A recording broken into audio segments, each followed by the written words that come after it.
This is the introductory session on what we're calling family life skills. Now, family life skills is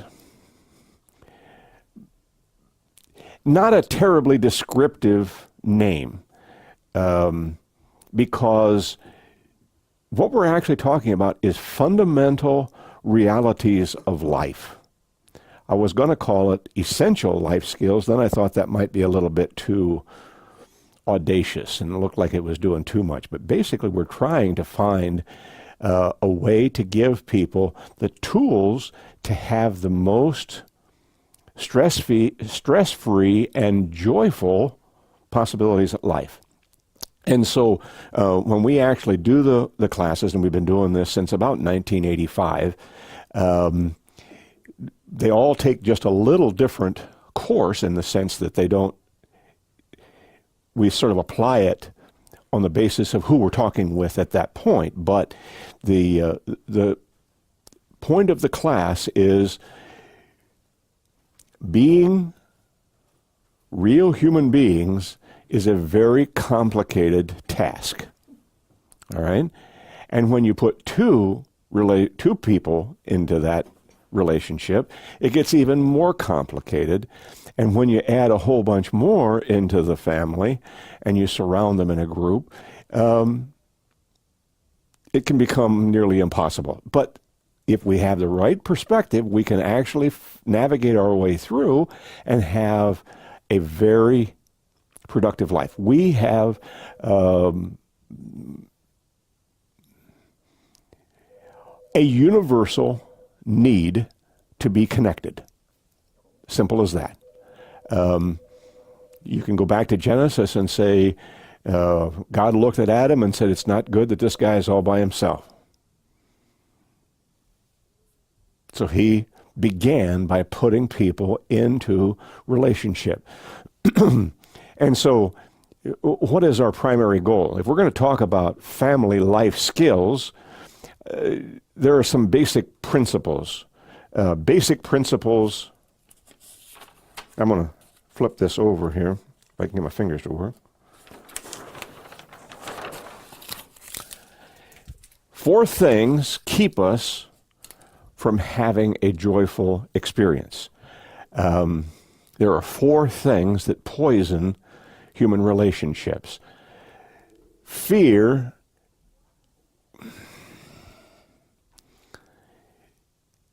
causes us to shut down and cause all kinds of destructive tendencies to fall into our relationships, okay? It is a part of life. I'm not saying you can't live without fear, but we have to manage that sense of anxiety, that fear that we have. Resentment is almost like the clash of forces. I have my expectations of what I would like to see my life being, and then I face this reality. Like 2 locomotives on the same track heading in opposite directions. You have your expectations from one side, you have the reality from the other side. What's going to happen when the 2 locomotives meet, cow catcher to cow catcher in the middle? There's going to be an explosion. Resentment is, why can't I have the life that I'm looking for? You know, surely if you just got out of the way, and they're both saying the same thing, if you could just get out of the way. So in family life, resentment can poison, almost like cyanide. It's a toxic chemical to the relationship. Guilt is another one of those toxic things. You look backwards and say, boy, I sure wish I hadn't done that, or I wish I had done this differently, or I wish that somebody hadn't done that to me. Guilt is a poison, and then this sense of being helpless, powerless. It is almost like Botox is a drug that they put in your system to take away the pain. Well, when you feel powerless, you feel almost dead. You can't move forward. You can't do anything. You're trapped. And the sense of these four elements are the things we have to confront every single day in our family relationships, because people work back and forth in their relationships. It's easy for some person or some group to work against our fears, against our resentment that things aren't the way they should be, or our guilts. Have you ever heard someone who said, "I know all the buttons to push"? I know all the buttons to push. What they're talking about is they're talking about one or more of these elements right here. So our goal in family life skills is to give people as much encouragement and training as we possibly can to live free of fear, free of guilt, free of resentment, and free of this sense of powerlessness to do anything about life. And so we're going to build through this series of lessons a whole series of things to give us coping skills on how to live free of these things. Not completely free. I can't do that. I can't just touch you and anoint you with a special pill or oil and say, now you're no longer human. You don't have to worry about these things. It's a constant struggle. But in family life skills, we try and get everybody working together so that everyone in the relationship can be taken care of, and these toxic emotions, these toxic feelings can be pushed to the background, into the shadows, and we're living free. And we start with the same place every time. What did God intend us to be? What did he create us to be? When Jesus came, he gave us several instructions. He said, I'm going to give you a new command. You have to love each other. All right? The paper that I hand out here, what our goal here is so that when you get done with these classes, 7 or 8 classes, whichever one we are, you will have a notebook that you can go through and say, here's all the stages we went through in the family life skills training, so that if you have a Bible study or you have a friend and they're going through a hard time, or they're going through problems, or you're having a roundtable discussion at the house somehow, you can kind of flip through the notebook and find words of encouragement or lessons that will help people to do the life skills better. And so we give you the one, and it's entitled at the top, Jesus' Command to Love. Now, the reason why we have to start there is because if you don't know what the blueprints are, I'll change just a second. My desk is covered with blueprints of this building. Okay? I can't figure them out yet, but I'm studying the blueprints of this building because we had some frozen pipes in this last cold snap, and I got to figure out how we need to modify our plan so we don't have frozen pipes the next time it gets down to -1. We have problems again. All right. Thankfully, there was no damage. Things thawed out on their own pretty much, and we haven't had problems since. But if you don't know how the building's put together, you can't figure out what you have to do to adjust to it. If we don't understand how God engineered us and planned us and put us together, you will never really get a sense of, well, we've kind of gone off track. There are 2 kinds of blueprints. Are you aware of this? 2 kinds of prints. It's as designed, and then there's another whole series over here on the side, as built.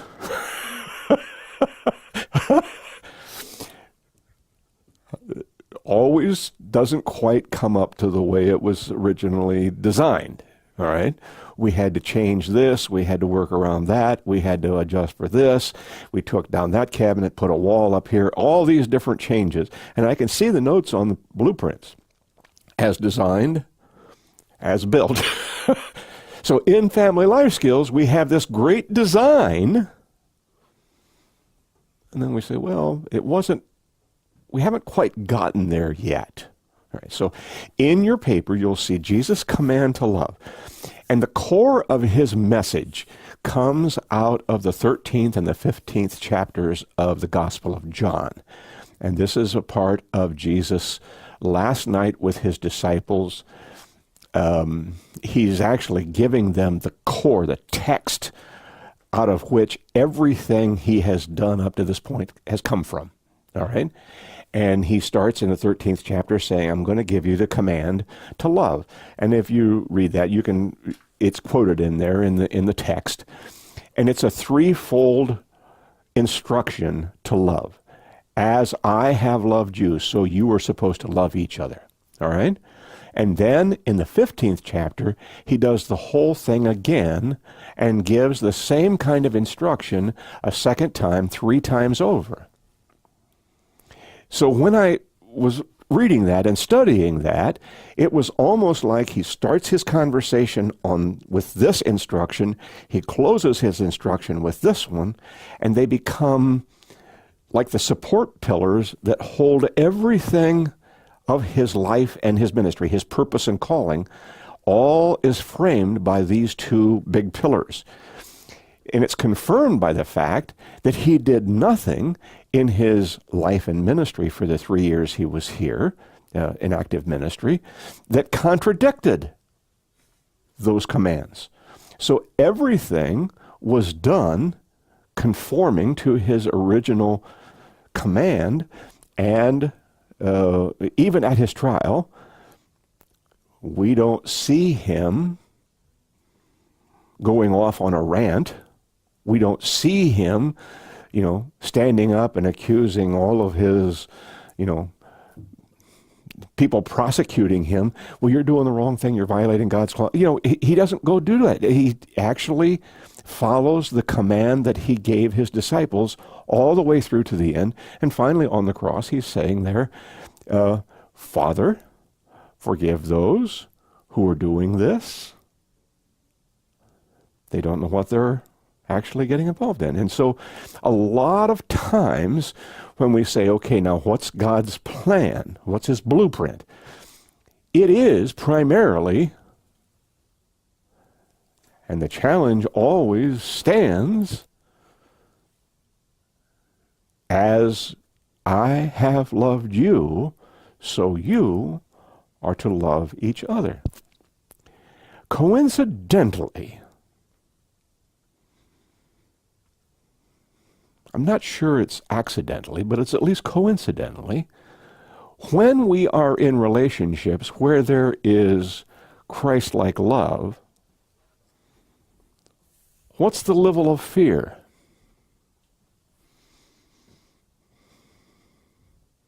If you're in a relationship where someone genuinely cares for you, even if things aren't going perfect, do you really feel that afraid? The scripture says perfect love drives out fear. And we're going to talk about how God engineered us to be afraid, to have fears. They're built into us. They're built into our DNA. My kids got me Ancestry.com DNA test. So I've spit in the little cup and I'm setting it in, and they're going to come back and they're say, here's all, it's just for entertainment purposes only. There's nothing real about it, okay? But the DNA inside of us says that if I am loved, I really don't have that much to fear, okay? And even though I do know I have fears, they only come to the surface when I wonder whether I'm really loved. They're connected. Inverse proportions. The more love we have, the less fear we have. God has engineered us so that we don't have to live in fear. How about resentment? If you're in a loving relationship, in whatever context that comes, I mean, friendships, brotherhood groups, accountability groups, small groups in a church, whatever it is, if you're in a loving relationship, what's your level of resentment? Why? Why is there little desire or resentment that builds up in loving relationships? Because when our expectations meet reality, we can discuss it and talk about how to make it better. Resentment is reduced. We may still bump noses, but it won't be a huge train wreck. You follow? Okay? What happens with our guilts? If we're in a loving relationship, what's our level of guilt? It's very low. Why? Because we know we're forgiven. We are in a constant state of grace, loving relationships. I mean, Peter denied Jesus 3 times over. Is that a cause to feel guilty? Well, of course it is. But when Jesus walked on the seashore after he'd come back to life, he walked with Peter and said, hey, let's walk back through this. Do you really love me? Yeah, and I love you too. Take care of my sheep. Do you really love? And he took away the guilt. If you're in a loving relationship, are you going to feel trapped and powerless and helpless? You see, God already knew all those things. And he gave us the tools to be filled with joy and hope and love if we follow the blueprint of what he gave us to do. Now, being loving as Jesus was loving in his day, in his way of doing his ministry,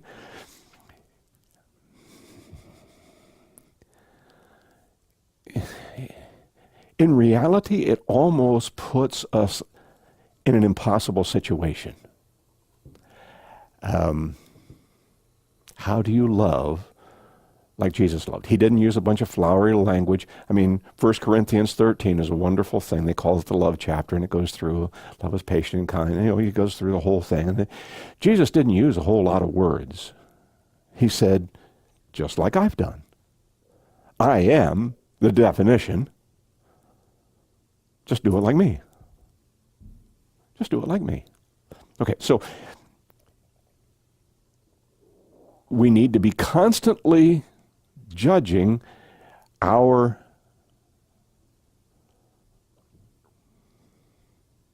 passion, I'm going to use passion instead of love, on the basis of how does that measure up to Jesus' expectations. Now, okay, again, expectations, reality, bang, to this. Every couple that comes into my office for premarital counseling, every marriage that's going through crisis, every situation on the church board or whatever else, we always come together, and what's the first thing that we say? We got a problem. Apollo 13, Houston, we got a problem. Okay, what are we going to do about it? What are we going to do? So I know ahead of time that every human relationship is going to go through some of those tensions and things. So what I do with people when I'm getting to know them is say, okay, let's just talk about this for a second.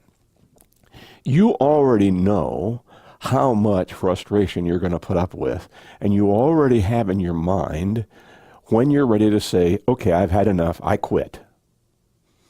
No, premarital couples, they look at me and go, you're crazy. We're getting married. We're not going to have those problems.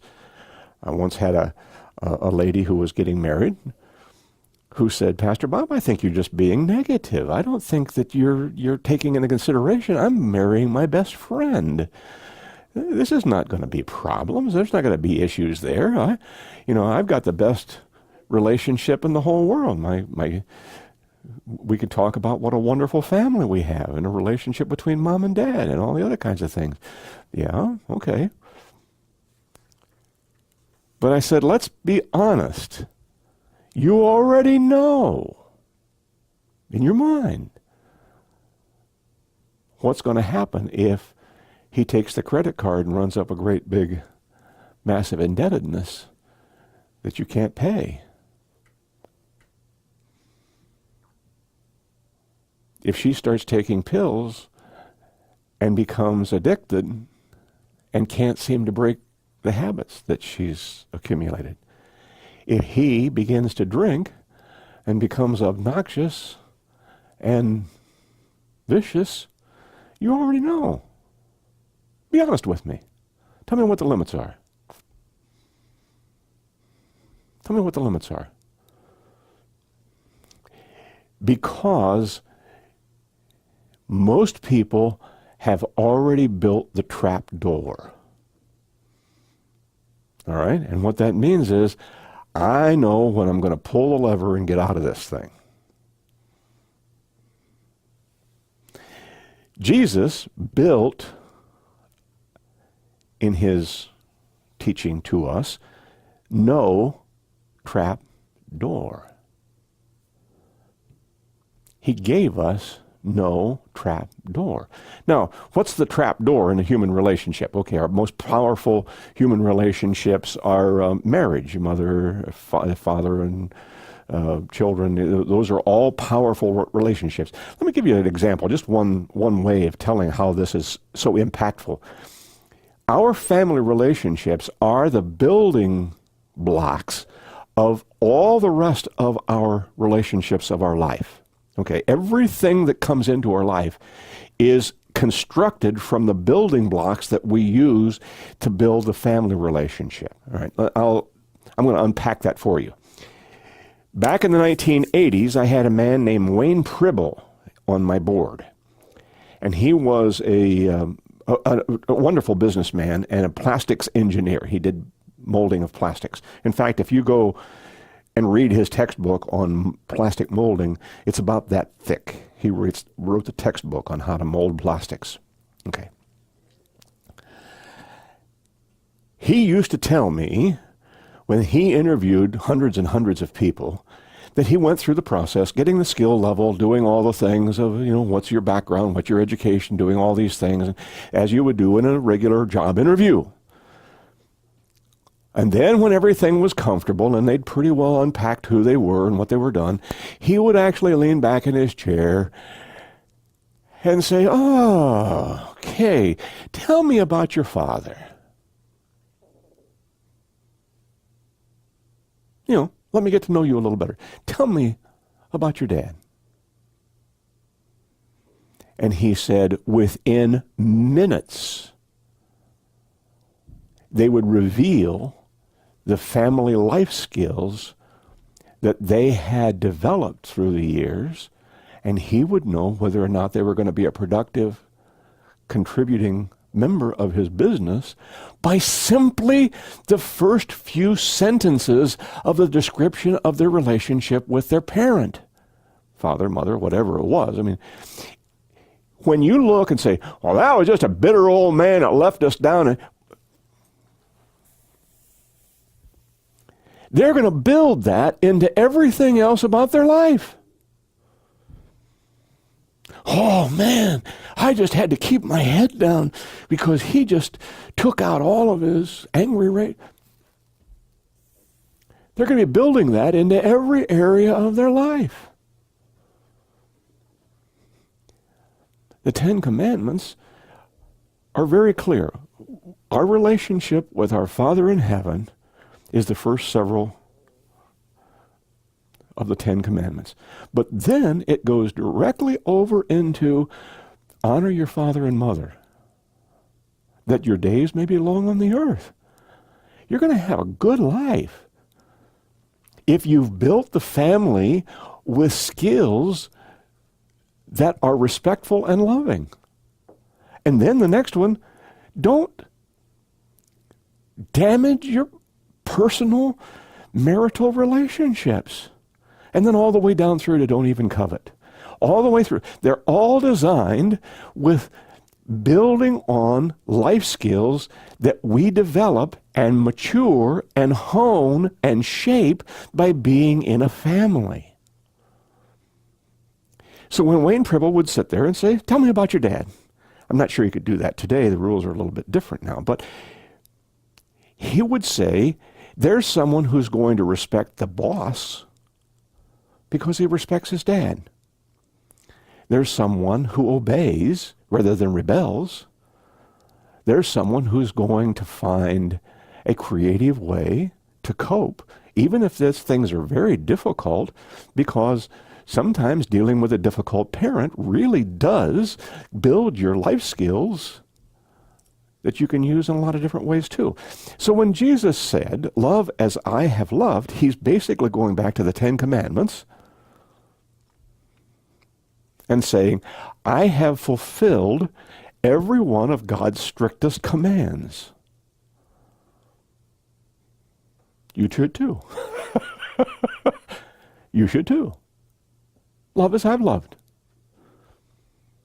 I have followed the commands that God gave his people on Mount Sinai, and I have kept my relationships pure. I have kept my fellowship with my Father in heaven exciting and alive and vibrant. So should you. Now, in reality, expectations, reality, why then do 50% of the marriages in this country end in divorce?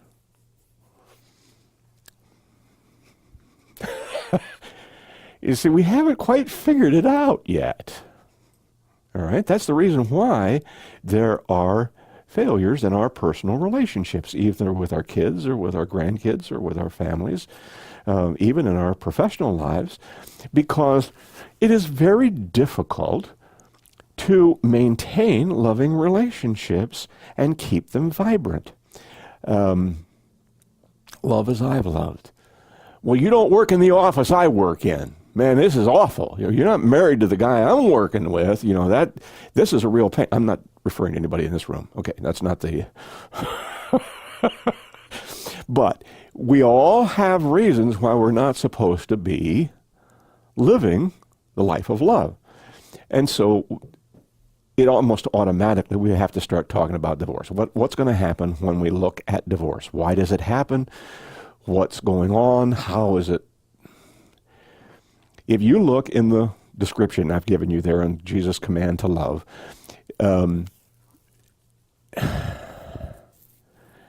I'm sure that Jesus had the same problem that I've had through the years.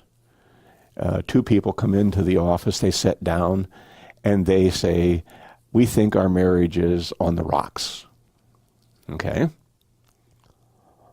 And I always kind of start with the same thing. Well, explain that to me. What are we talking about? They usually come with a whole laundry list of things that have been done badly. All right? And here's this whole list of reasons why I am filled with resentment.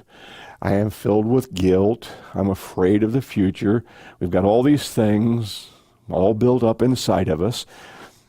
And, okay, let me hand you this piece of paper here and say, what did Jesus say about relationships that get into problems? Are you allowed to divorce? Well, it's not as easy as it might seem, because in the Gospel of Matthew, in the discussion about divorce, Jesus said, you can divorce on the basis of infidelity, adultery.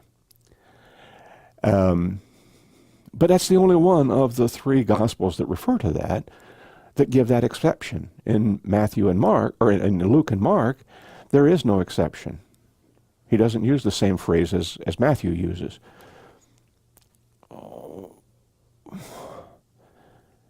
Why would there be a difference? It's Scripture. There's no errors. There's no mistakes. There's no conflicts, right? Well, on this issue, it was a topic for really intense discussion in Jesus' day because there were two groups of Jewish leaders. There were the Sadducees and the Pharisees were the two primary groups that were instructing people on God's law, God's way of doing things. The Sadducees believed that there were some 30, I guess it was more like Baskin-Robbins, 33 special flavors that you could use to get a divorce, including you didn't get along with your mother-in-law and your wife couldn't cook was another one. I mean, there were a lot of reasons why. And why was it so many varied reasons that you could call on divorce? Well, the Sadducees were lawyers and they understood all the different ways that people can mess up their relationships. Just because,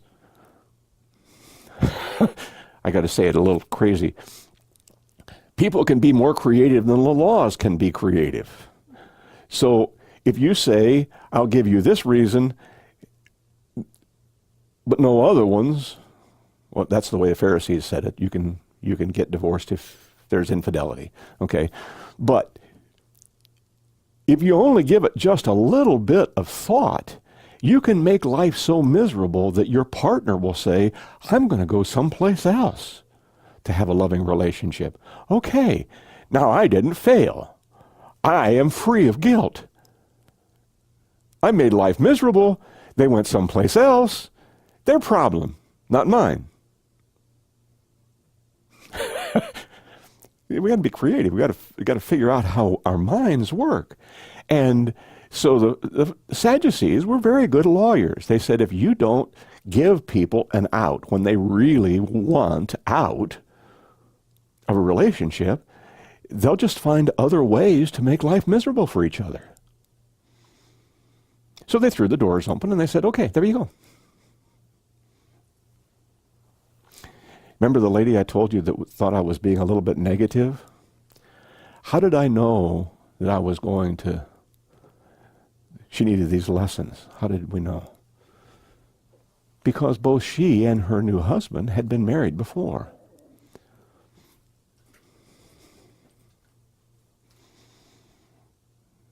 And what did they say about that relationship? Well, I had married the wrong person. You know, I have corrected that error. And now I'm married to the correct person, and I'm not going to have the problems I had in the first marriage. So it was all that other person's fault. They were doing exactly what the Sadducees had said, is, you know, we've got all, now we're out, now I can be free of this. I don't have to worry about that again. And now I've got the right relationship, and I don't have that problem. And we're not going to have those problems. This is a different person. It's a different situation. About 6 months later, I will tell you, she came back into my office, and her new husband, and said, you know, we threw away those papers because we didn't think we needed them. But would you have extra copies that we might take home and look at again? Did I know she was going to be back? I knew she was going to be back. You know why?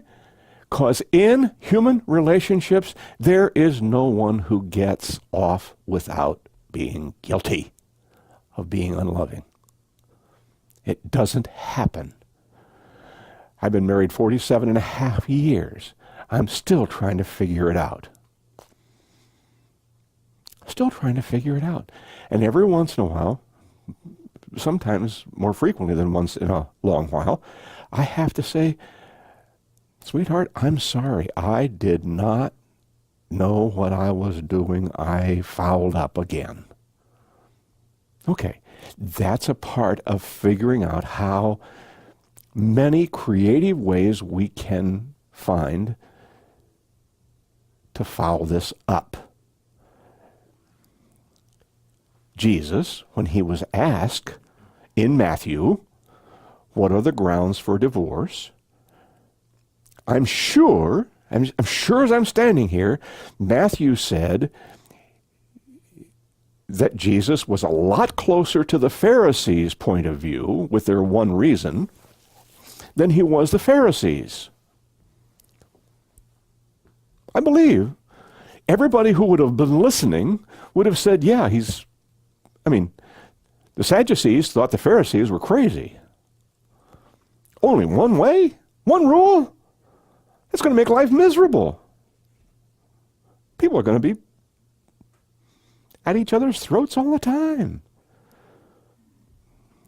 But I believe when Mark and Luke wrote their Gospels, they heard his words more carefully, and he said, it is never God's plan that once you have committed to love someone, you're given permission to stop. You follow? Because how do I know that that's what he said? Because immediately as soon as he said it, the disciples who were listening very carefully respond this way. And it's written in here, so you can look it up. It's all in the text. Oh, Lord, if that's what we have to face and there's no escape, it's better to never be married. And Jesus nodded his head and said, yeah.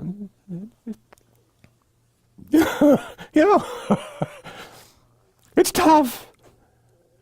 Being loving is the greatest single challenge of human life.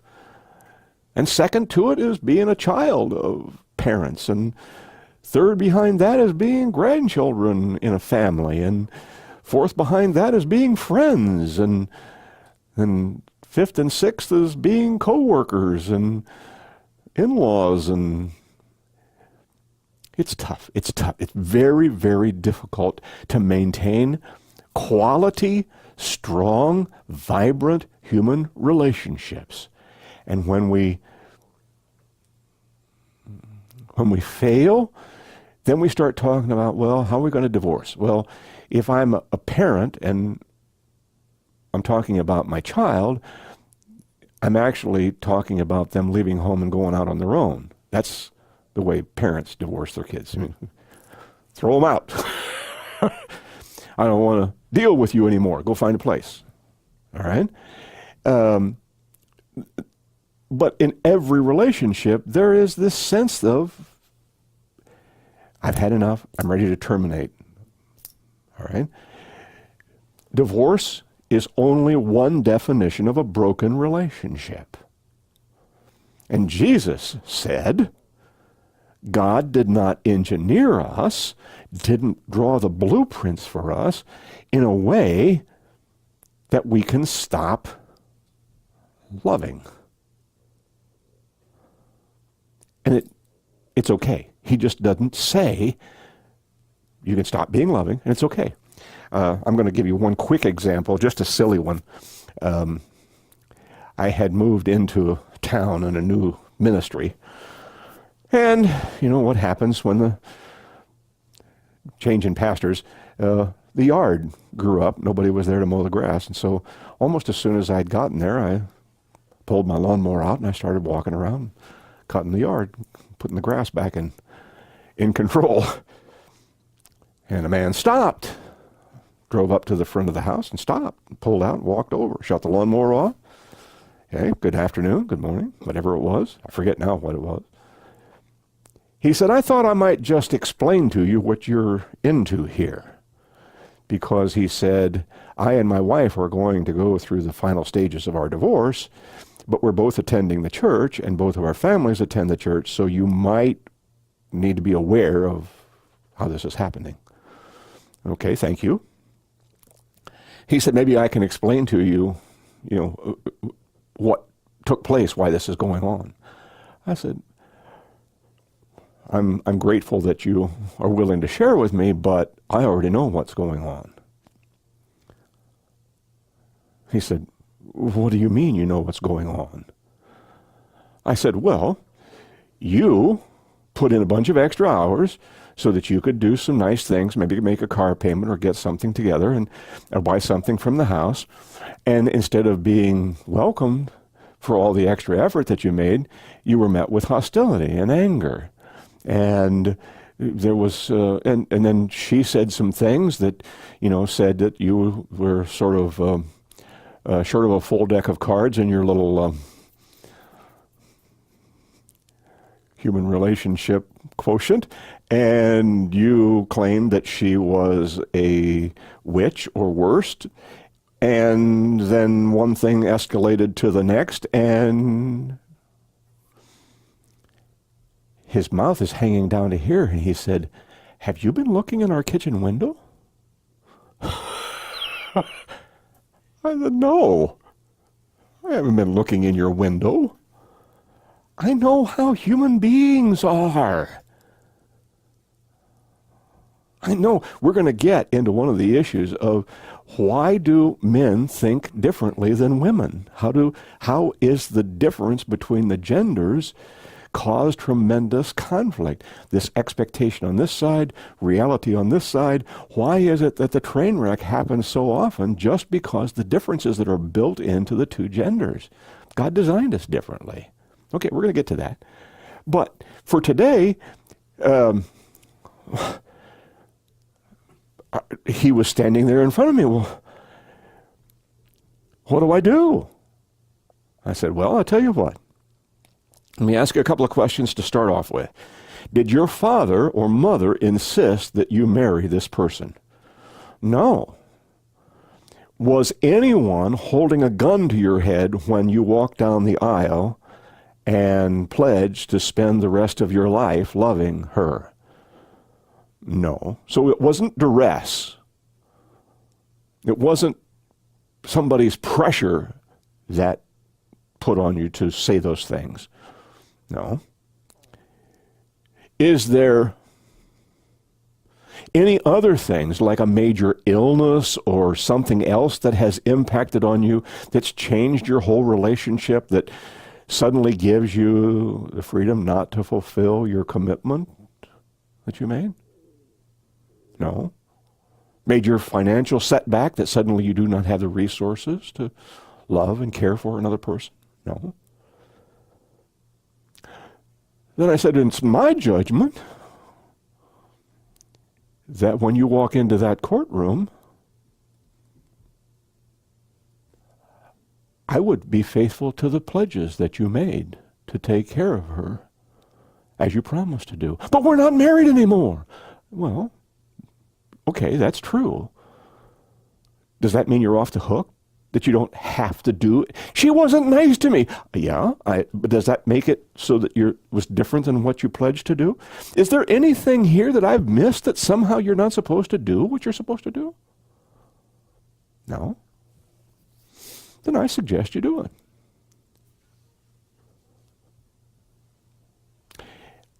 Interesting as it can be, he went into that courtroom, told his lawyer, give her what she needs. It was settled amicably. They continued to be friends. They continued to worship in the same church. Their families continued to worship in the same church. And things went along very, very nicely. Until about 3 years later, when his former wife came for counseling. She had found another man that she thought would be interesting to be married to. And she asked me if I would perform the wedding ceremony, and I told her only if both would be involved in the counseling.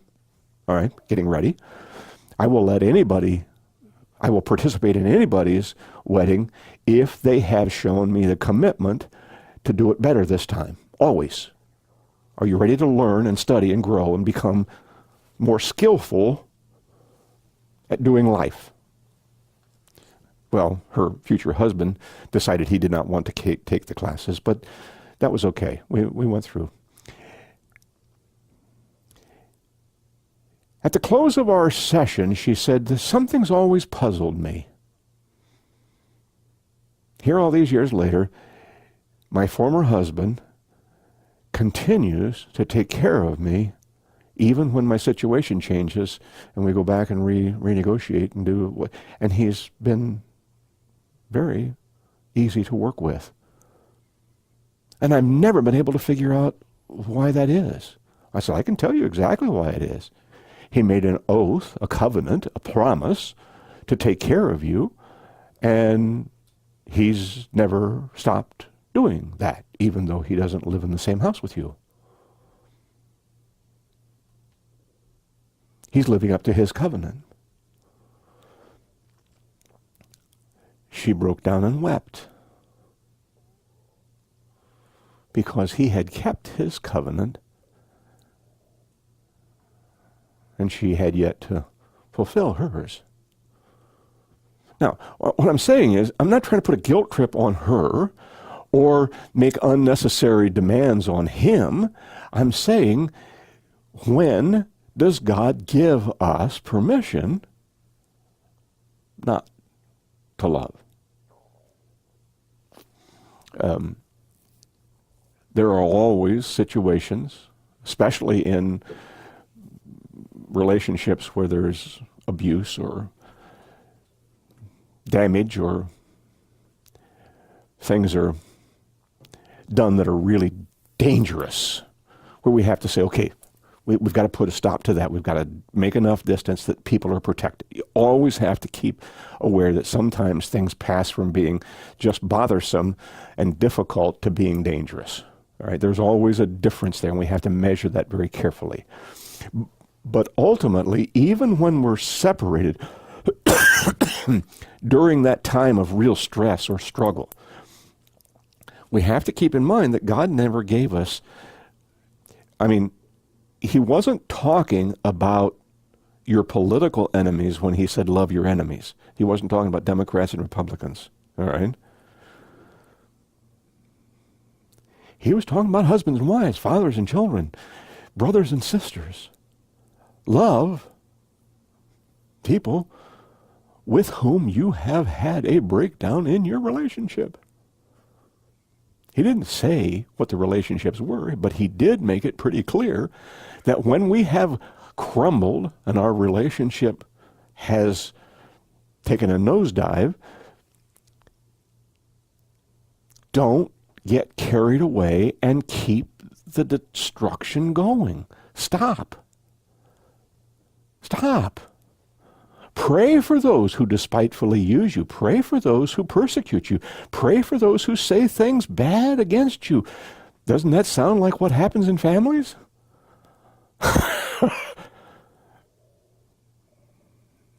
Okay. The next thing I do, I guess I'm just about out of time, but the next thing I do, and I always do this the same way, now that I've given you this paper, you can read it, you can study it, you can look up the scriptures that are quoted, you can do all that, see that I make sure that it's in the context of what's accurate, rightly dividing the Word of God.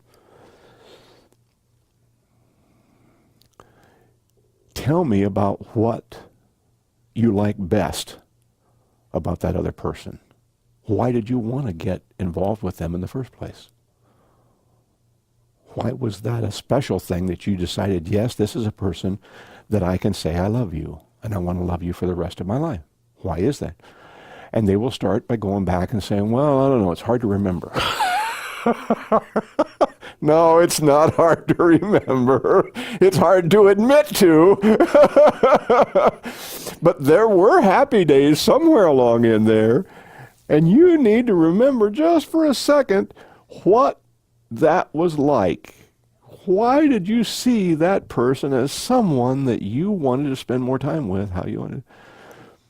Well, he made me laugh, or he made me feel safe, and then this one, and he's likely to say something along the lines of, with interpretations individual, she made me feel 10 feet tall. I was feeling so good. It was so great. You know, they go through the whole thing and they start telling about all, and they did this, and she took me here, and he gave me these gifts, and then he's done this thing, and I felt so wonderful, and I felt great, and this one was what? And then one day he didn't give you gifts, quite like he did before.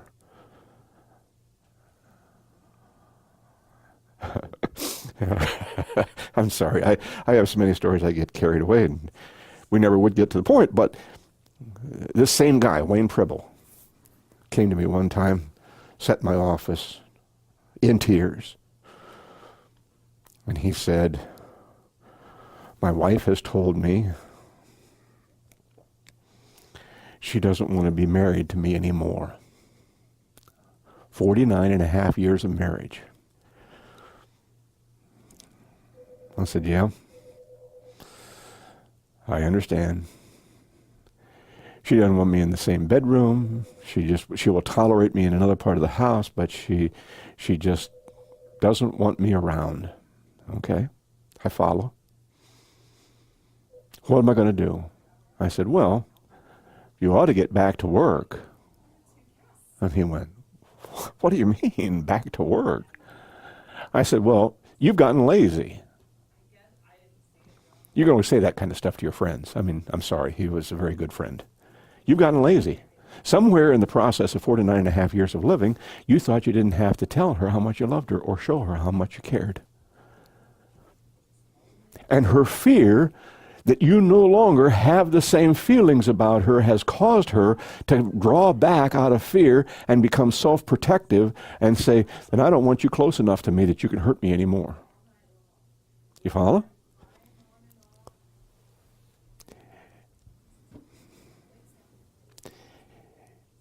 You need to take your job seriously and go back to the oath that you made to take care of her all the days of your life.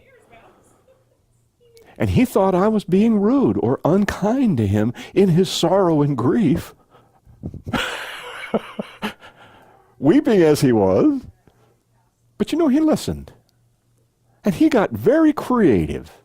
It's not bribery, it's not coercion, it's not something else. It's simply telling the truth. I need you. I love you. I want to be a part of your life. I want you as the focal point of my life, the most important person in my life.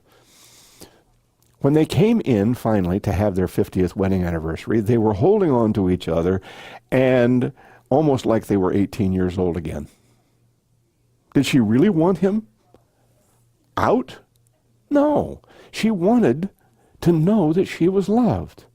In the marriage relationship, we can get so comfortable that we create our own difficulties. And we create our own problems because Jesus told us, showed us, that there are going to be really painful moments in our lives.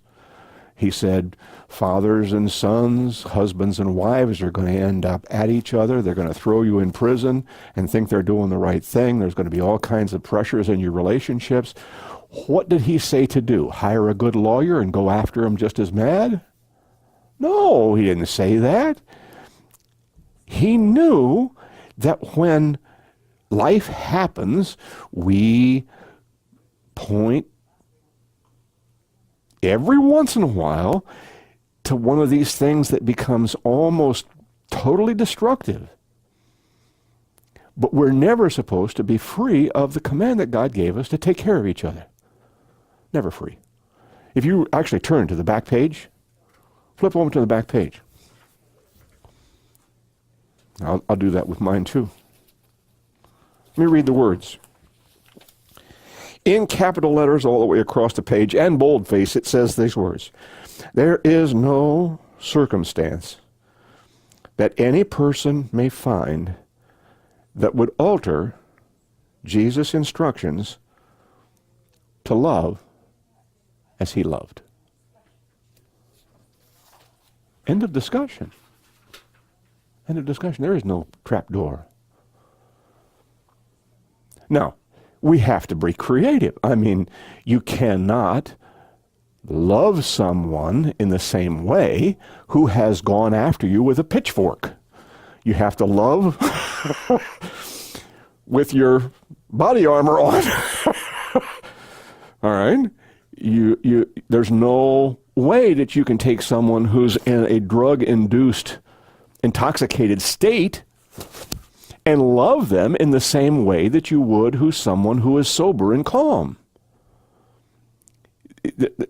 There's enough variety of life and how we have to cope that you just don't say, oh, isn't it great that we're in love just like we were when we were 18? No, we change. I've been married to at least 4 different women. And they were all my blonde-haired beauties. But she's changed over time. And there are times when I look at her and say, I'm not sure I like this one as much as I like the one previous.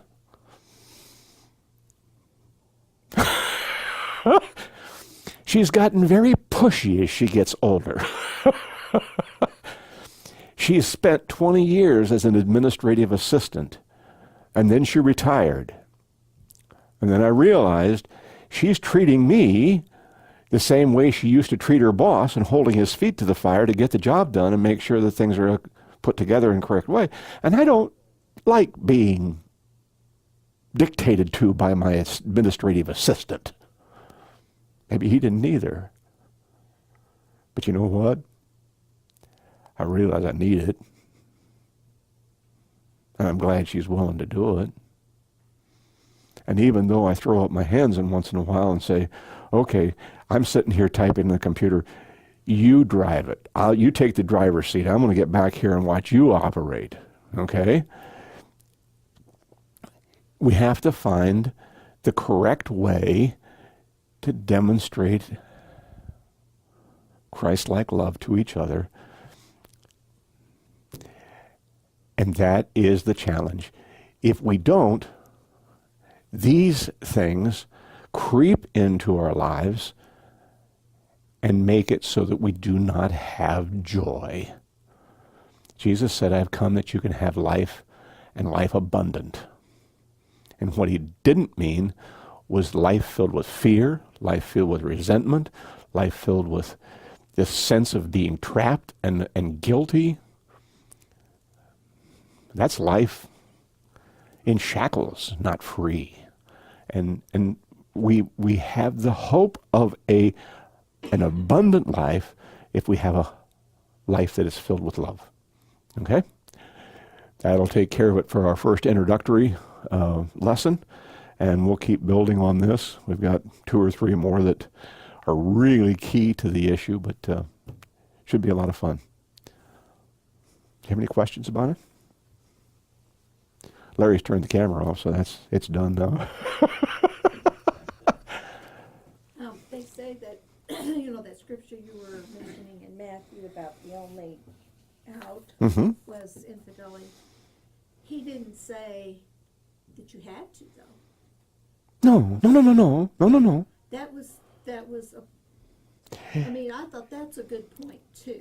Well, absolutely. You probably knew that, but I'm just saying that was the trap door, but you don't have to go through it. Yeah. You can do the forgiveness thing. We see it, all over. And it happens all. And I try it. This is such a difficult class to give because there are so many broken families and blended families today. When I start talking, I never know who I'm talking to. I mean, I could have the 15th person in a row, sitting there together.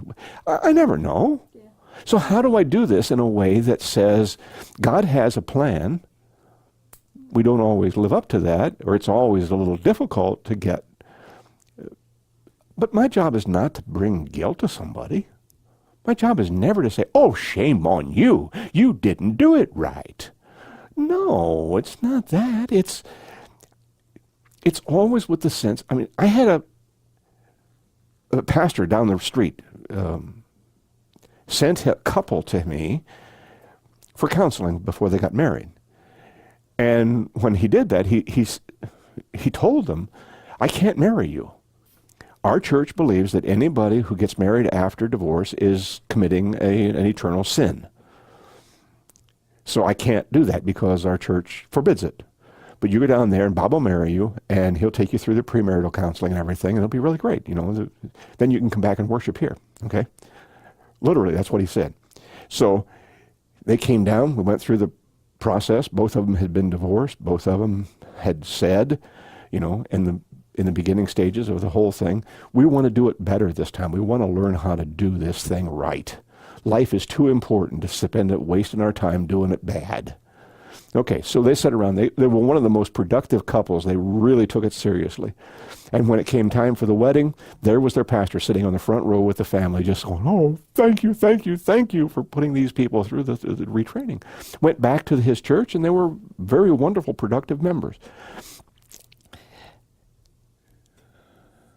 I will always take someone who said, I'm ready to do this thing better.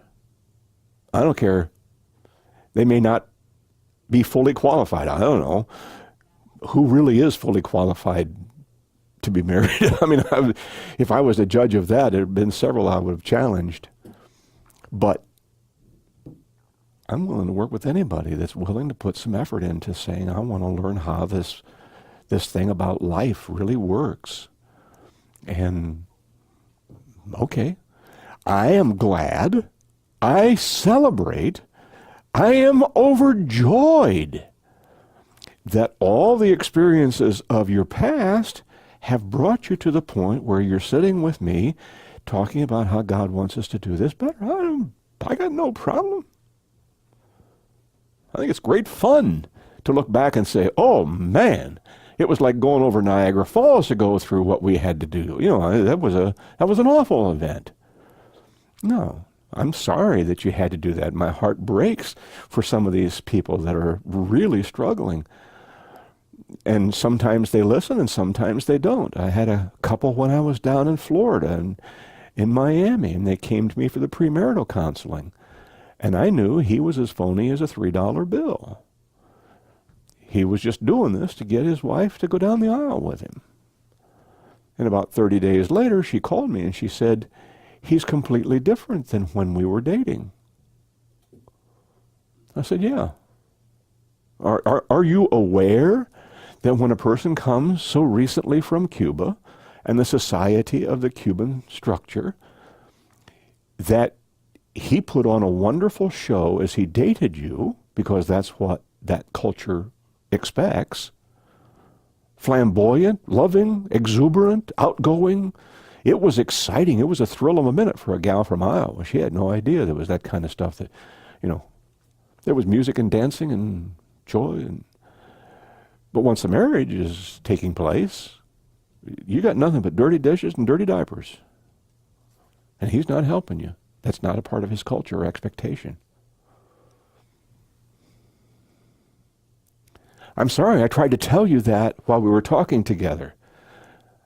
I tried to show you that sometimes people from different cultures get the shock of their lives when they realize what it means. And all we can do, my hope and my dream when we start out with every couple, is that by the time we get done, every issue will have been laid out on the table for full consideration and discussion. So they can always come back at the end and say, oh yeah, Pastor Bob talked about that. Remember how we decided we were going to handle it? Oh yeah, we had finally come to agreement on this issue. And sometimes things lay there, fully discussed, but not resolved.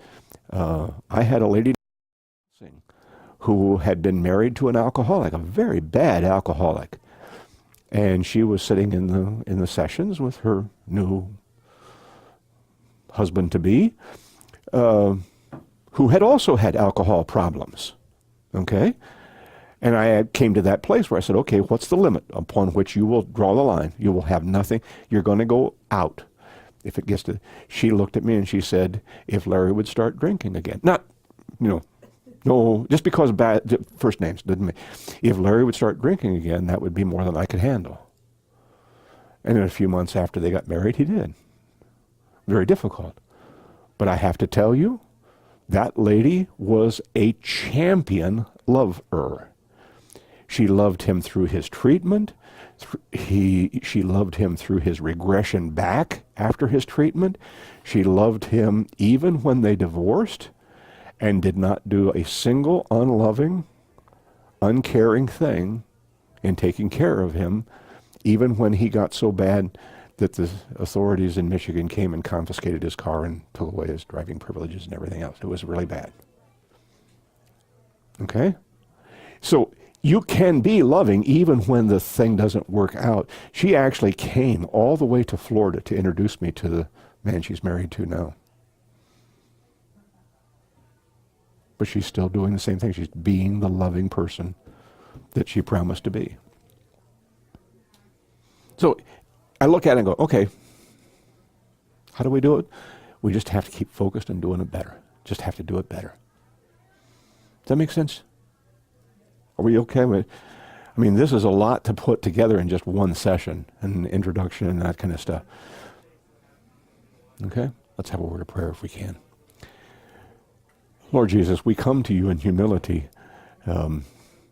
We're supposed to be adults, and we're supposed to have this thing figured out, and we're supposed to have it all nailed down tight, and there's no problem that we can't cope with. We'll find an answer in Scripture. But boy, I'll tell you, in reality, life can be really challenging. And we don't often find that we have all the skills we need to be able to do it well. And so we come to you in this moment of reflection here at the close of our first session and say, Lord, I want to do this better. I want to be more like you in every step of the way. I want to be your follower, fully committed to being your dedicated follower. And we want to bring glory to your name and not sorrow. And so we ask for your help. We ask you to melt us, mold us, shape us, fill us, use us in a way that pleases you. And we can give you the honor and glory as we see the miracles come into our lives. Amen. Okay?